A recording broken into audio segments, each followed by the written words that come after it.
Mutual fund investments are subject to market risks. Read all scheme related documents carefully. Step up SWP systematic withdrawal plan याच्याबद्दल आपण या व्हिडिओमध्ये बोलणार आहे. आत्तापर्यंत स्टेप अप SIP तुम्ही ऐकलंय, पण स्टेप अप SWP ही काय भानगड असते आणि कशा पद्धतीने तुम्हाला बेनिफिटेड राहू शकते हे मी या व्हिडिओमध्ये एक्सप्लेन करणार आहे. व्हिडिओ शेवटपर्यंत पहा आणि तुम्हाला असं काही करायचं असेल, माझी मदत लागत असेल तर नक्की संपर्क करा. चॅनलवरती नवीन असेल तर सबस्क्राईब करा. नमस्कार मित्रांनो, मी आकाश बोलणार आहे. आज आपण स्टेप अप SWP या विषयावरती बोलणार आहोत. स्टेप अप म्हणजे वाढ करणे किंवा वाढवणे. बघा, उदाहरणार्थ तुमच्याकडे समजा 10 लाख रुपये आहेत. तुम्ही जर ते बँकेमध्ये ठेवले तर बँक तुम्हाला एक 6-7% रिटर्न देईल आणि तुमचे 10 लाखाचे 10 लाखच राहतील दर महिन्याला पैसे जर तुम्ही विड्रॉल केले तर. या केसमध्ये म्युच्युअल फंडमध्ये जर तुम्ही हे पैसे टाकले तर काय होऊ शकतं हे सब्जेक्ट टू मार्केट रिस्क आहे. पण सब्जेक्ट टू मार्केट रिस्क मी तुम्हाला समजावलेलं आहे. माझा एक व्हिडिओ आहे त्याच्यामध्ये मी पूर्ण एक्सप्लेन केलेलं आहे what is the subject to market risk आणि कशा पद्धतीने ती मॅनेज करायचे. सो हे सोपी मॅथमॅटिक्स इथं आहेत. बघा, जर तुम्ही स्टेप अप SWP करायची म्हटलं, तुमच्याकडे 10 लाख रुपये आहेत. आता 10 लाख रुपये तुमच्याकडे आहेत, म्युच्युअल फंडच्या स्कीममध्ये SWP साठी टाकले आणि त्या स्कीमनी तुम्हाला 12% वार्षिक परतावा दिला. या परिस्थितीमध्ये SWP तुम्ही 12 महिन्यांनी सुरू केली आणि महिना 6,000 रुपये विड्रॉल केला. 6,000 रुपये महिना विड्रॉलचा अर्थ होतो 72 सॉरी, तर 7.20% तुम्हाला रिटर्न होतात. 6,000 रुपये तुम्ही जर पर मंथ विड्रॉल केले तर वर्षाचे होतात 72,000 रुपये. 7.2% तुम्हाला रिटर्न मिळतात.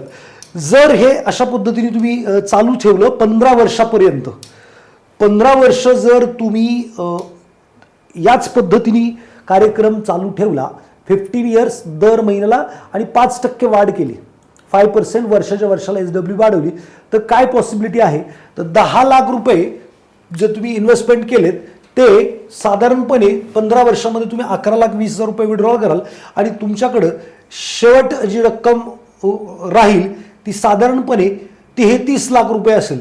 म्हणजे 15 वर्षात 10 लाख रुपयाचे 33 लाख आणि महिन्याला व्याज पण मिळालं आणि ते पण स्टेप अप म्हणजे वाढत्या प्रकारे मिळालं.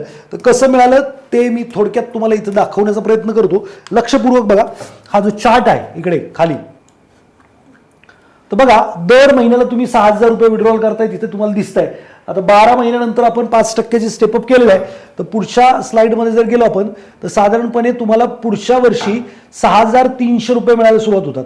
म्हणजे जी काही महागाई 4-5% वाढते ती पण वाढ करून घेतली. त्याच्या पुढच्या वर्षी 6,615, त्याच्या पुढच्या वर्षी 6,900 समथिंग 950, त्याच्या पुढच्या वर्षी तुम्हाला 7,200-300 रुपये मिळतात.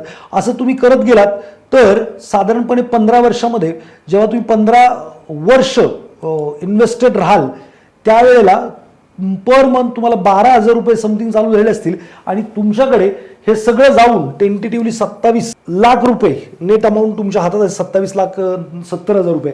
सो फक्त प्लेन SIP जर SWP जर केली तर 6,000 रुपये तुम्हाला 15 वर्षापर्यंत मिळू शकतात. पण इथं मात्र दरवर्षी 5% वाढ, म्हणजे जी काही महागाई आहे, ज्या वस्तू आज 6,000 येतात पुढच्या वर्षी 5% महागाई वाढली तर त्यासाठी 6,300 लागतील. मग ते 6,300 आपण विड्रॉल करणं याला म्हणतात स्टेप अप SWP. जर तुम्हाला कोणाला हे करायचं असेल, तुमचे मित्र नातेवाईक त्यांना याच्याबद्दल काही माहिती पाहिजे असेल, तुम्हालाही याच्याबद्दल इत्तंभूत अजून जाणकारी पाहिजे तर खाली मला SWP स्टेप अप SWP असं टाका. माझी टीम संपर्क करेल, तुम्हाला इत्तंभूत त्याच्याबद्दलची माहिती प्रोव्हाइड केली जाईल आणि मग जर तुम्ही ते केलं तर तुमचे पैसेही वाढतील आणि तुम्हाला महिन्याला जे काही खर्चाला पैसे लागतात ते पण मिळू शकतील. नक्की तुम्ही असा विचार करायला हरकत नाही. व्हिडिओ आवडल्यास लाईक शेअर करायला विसरू नका. भेटूयात पुढच्या व्हिडिओमध्ये. धन्यवाद.